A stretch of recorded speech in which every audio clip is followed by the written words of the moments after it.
Staying with TVC News, in a significant shake-up within the Nigerian Diaspora Committee, over 150 members of the Nigerians Diaspora Organization Europe has announced the dissolution of the leadership of the Central Executive Committee led by Bashiru Obasekola, with more than 95% of attendees voting in favor. A vote of no confidence was passed on both the Central Executive Council and the Electoral Committee. Both were dissolved over long-standing concerns over alleged mismanagement, constitutional breaches, and financial accountability lapses. Following the dissolution, the General Assembly unanimously appointed a 7-member Caretaker Committee with the responsibility to oversee the operations of NIDOE and conduct a transparent election within 12 months.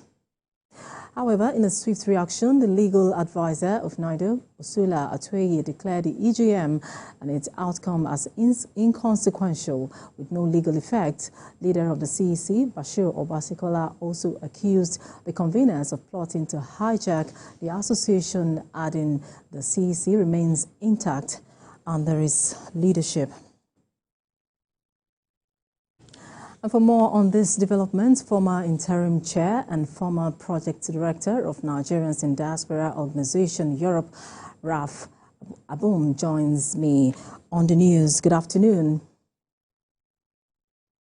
Good afternoon, Ma. Good afternoon, Madam. Yes, please. It's a pleasure and honor to be here. Right. Please, can you quickly talk to us about what led to the crisis, which, of course, has resulted into the decision made by the more than 150 members of the organization to dissolve the leadership of the CEC? Thank you very much, Madam. Like I said, it's a pleasure, again, an honor to be here. Nigerian in Diaspora Organization, as you rightly pointed out, was established in the year 2000, to help to organize, diaspora community towards Nigeria's national development. Over the years, we've operated, really on a very clean slate with accountability at the highest order. Recently, however, the dissolved CEC under the leadership of Dr. Bashiru Obasekola, such accountability, became a very, very, major issue. Part of the reasons why they were sacked, for example, members across Europe donated generously, to help alleviate the sufferings of our kith and kin, of our brothers and sisters, the less privileged and the vulnerable Nigerian citizens back home in Nigeria. The money that was donated, unfortunately, found their way into the private pockets and bank accounts of, members of that Central Executive Committee. Rather than using it for the purpose that the money was donated, they used it for paying their hotel bills and travel expenses, and rewarded, really whatever projects they purported to have done to each and every one of them, and to their cronies. What we're saying here, this was without the knowledge and approval of the board of the trustees of the NIDOE Europe Foundation. NIDOE Europe Foundation was established last year in Nigeria, again, to help our citizens really alleviate their sufferings in one way or another. So members donated generously. Those donations did not get to the suffering citizens of Nigeria for whom those donations were made. Rather, it ended up in the private bank accounts of the CEC. This was a major reason. The board of trustees, the trustees of the NIDOE Europe Foundation, had requested Dr. Obasekola, who has the account signatory to the NIDOE Foundation's account, to present to them the full bank statements, how the money raised were spent and disbursed.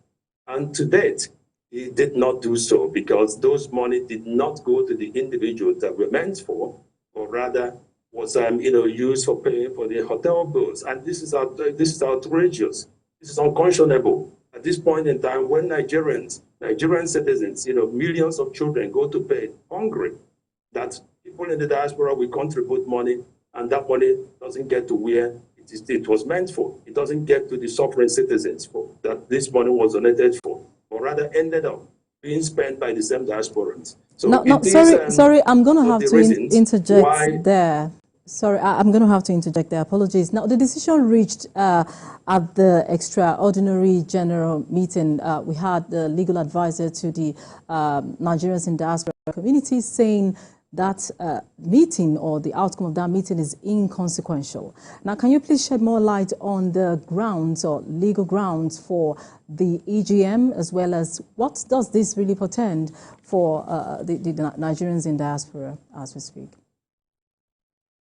Thank you very much. With the extract, I mean, like I said, the basis for requisitioning this EGM by members members have the legitimate concerns over the activities, illegal activities of the CEC, as I stated earlier, in terms of financial misappropriation and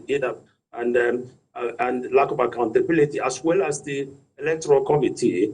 These were legitimate and genuine concerns of the members, and they requested the requisition the meeting to be called under the Article 56.2 of NIDOE Europe Constitution, and in line with Section 303 of the UK Companies Act.